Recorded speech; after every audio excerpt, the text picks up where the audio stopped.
From Southern California Public Radio, this is Take Two. I'm Alex Cohen. And I'm A. Martinez. Thanks for joining us. America is undergoing a tremendous amount of demographic change at a breakneck speed.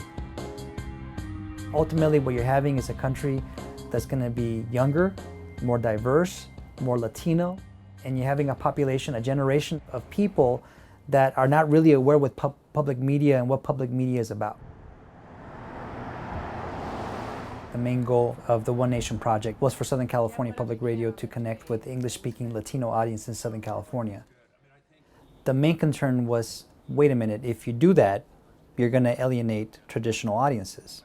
We not only retain that core audience, we also welcome a significant new Latino audience, and overall, our audience numbers have never been better. You've got a little navigation, you got the stories you worked on, you got everybody using the system. There was, I think, almost universal expectation among public radio programmers that what we were doing was going to fail. Yeah, that's something else.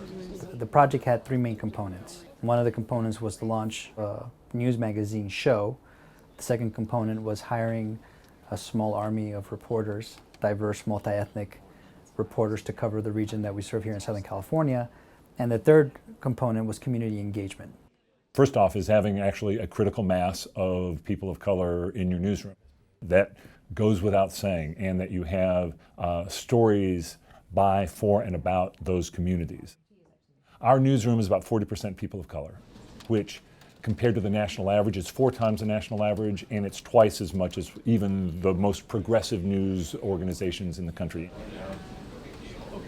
There really needs to be a representative mix of Latinos, Asians, and African Americans, and white reporters, so that you can truly understand and cover the issues of each and every single community the right way. Greater Los Angeles is about 70%, maybe even a little more people of color. So we have a long way to go. The Public Insight Network is a database of more than 200,000 people across the country and even in other countries who have said that they want to be sources for the news. The most important thing that we can do as far as getting into a more diverse pool is to better tell stories. We want to engage people. We want to report with precision. We want to report accurately and tell these stories in a way that people are going to be able to hear themselves or see themselves in the news. A lot of little kids, when they think about what they want to be, they think about being a cop. That was never part of your world, was it? No, definitely not. That was not even part of the... Yeah. People love the party picture pages in magazines, right? Because it's the opportunity that they have to see themselves in the magazines. So how much better is it when they're seeing themselves in meaningful reporting that's happening at an established and respected news organization? So we work really hard to sort of bridge whatever kind of gap there is between the community and the people that are reporting about them. Hi, this is Alex. I'm the audio operator for Take Two. How are you? You know, the joke when I was getting into public radio was always that it sounded like something for a 53-year-old white woman driving a Volvo in Connecticut. The focus for diversity for me is all about voices and not topics. What I push most with our hosts is just a conversational tone to their work, right? We're always working on ways that they can sound more like the people around them. Hey, Martinez, back here with Jen Bothman. Jen, I wanted that conversation to keep going. If I can get other people that are like me, that maybe have the same background, maybe grew up eating the same foods or having the same kind of memories or watching the same TV shows, that maybe if they sample public radio, even for just a little bit, that it would kind of be part of their day as well.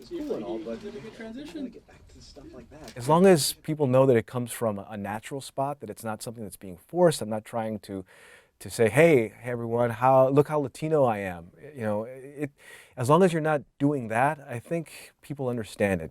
We've achieved here with Take Two about 1 in 5 of our listeners are Latino. We've got about 20% audience, which is a great thing in public radio, but clearly there's a huge gap there between what we have as listeners and what we have as potential audience.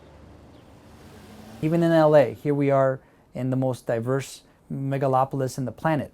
You would imagine something like this would be a slam dunk. It proved to be challenging at the beginning.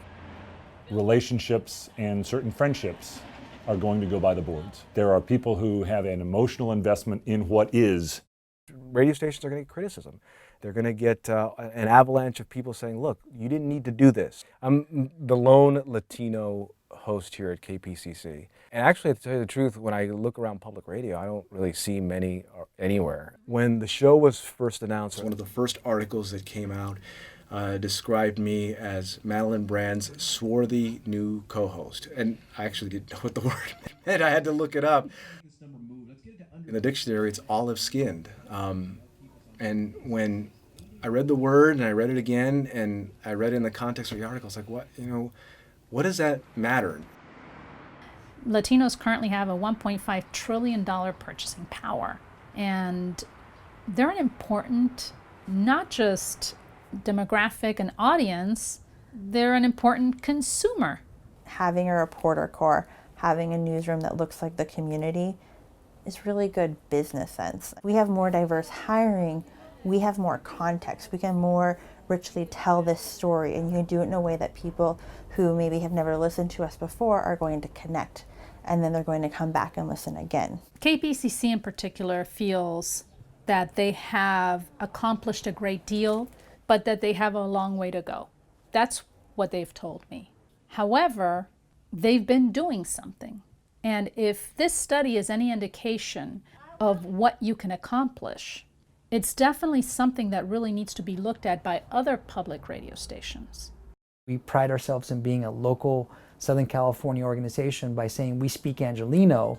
We're telegraphing to people out there that are reading that billboard. It's like, hey, you're a local, we're local. This is where the conversation about Los Angeles takes place.